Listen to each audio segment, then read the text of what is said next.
thinking about buying a pre-construction home or a condo? There's little denying that pre-construction homes appeal to a lot of home buyers and investors. However, there is much to consider when making this kind of purchase. In this video, I will go through the pros and cons of purchasing a pre-construction home so that you can make an informed decision and possibly save yourself some money along the way. If we haven't met before, my name is Layla Khan and I'm a realtor based out of Mississauga, Ontario, and I have a passion for helping people invest in real estate. Firstly, let's begin by understanding what a pre-construction home is. Yes, you guessed it, it is a home that is purchased before it is built. It can be a condo, a townhome, semi-detached, or even a detached home. Due to the purchase being a pre-construction, the site will likely not be available for you to view. However, in the case of a condo building, you'll purchase the units based on the floor plans or a 3D virtual tour. For houses, you can usually tour a home model on the prospective developer's lot. Let's get into the pros of buying a pre-construction home. Number one is warranty. A newly built home comes with a warranty, and this warranty provides protection against delays in occupancy and closing, deposit protection, the cost of repairs if there are any problems after you move in. Certain repairs are covered for up to 7 years and some are covered for up to 1. Make sure you ask your lawyer to review and explain to you. Number two is reduced price.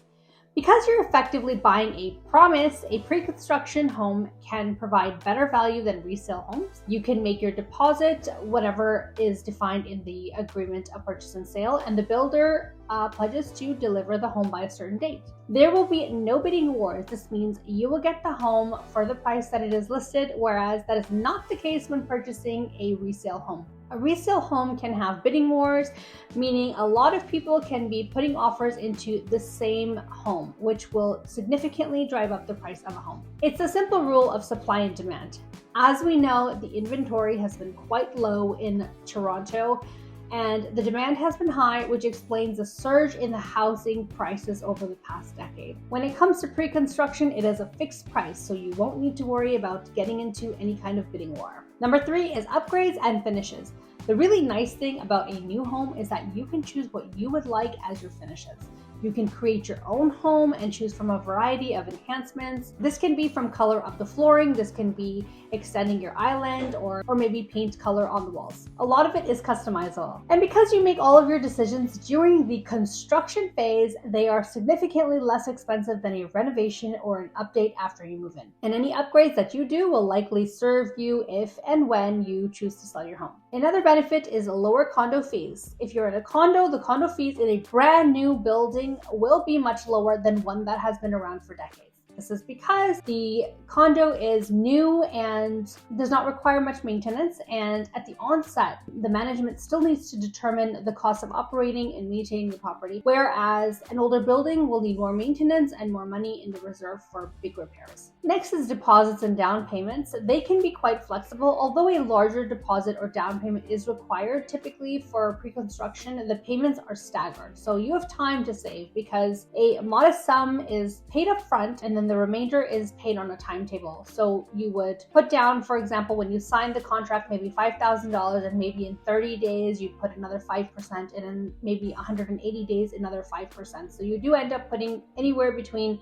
10% to 20%, but it is staggered, so it gives you a little bit of time to save up. Another benefit is you might have more choices in the units to choose from. When purchasing a pre-construction, you will likely have several lots or units available for you to choose from. In a condo, you can choose which floor you would like to be on, which view you would like based on where the condo is facing. But in a resale, there's typically the one home for sale in that condo or street. Another benefit is that you have a cooling off period. It is a 10-day cooling period, and a lot of buyers actually don't know about this, but when you purchase a pre-construction home, you will have 10 days to think about your purchase, and while you have given a deposit, it will not be cash until the 10 days are up. And in these 10 days, here are the things that you want to do. You want to review your purchase, you want to have your lawyer review it, to look at the contract and work your numbers and see if you actually want to go through with this purchase or if you want to walk away.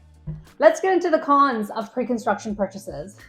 Delays or cancellations. When it comes to completion dates, you can go ahead and assume that there will be delays. It can take months or even years before a project can be completed. And your best bet is to make sure that you are doing some thorough research on the builder and the project and see their track record of completion. After COVID, there have been plenty of projects that have been left incomplete, and while your deposit is returned to you, a few years may have passed already and you're getting zero return on your money that you invested years ago. That also leaves you with less buying power, as rates and prices may have gone up by now as compared to a few years ago when you may have purchased. Just something to think about. When purchasing a resale home, you will likely do it before your lock-in rate expires. This might be difficult for pre-construction homes if the completion date is pushed back and your locked-in expiry date passes. Another thing is that as time passes, your family and financial situation can change. Perhaps you purchased this with a partner and factored in their income for the mortgage. If they are not around anymore, then this can certainly be a difficult predicament to navigate through. Next con is cost for occupancy. In the case of a pre-construction condo, you need to go through the registration process before you can legally own the unit. Interim occupancy occurs when you must move in before your registration is complete. So if you move in during this time, you will be charged a monthly occupancy fee that will not be applied to your mortgage.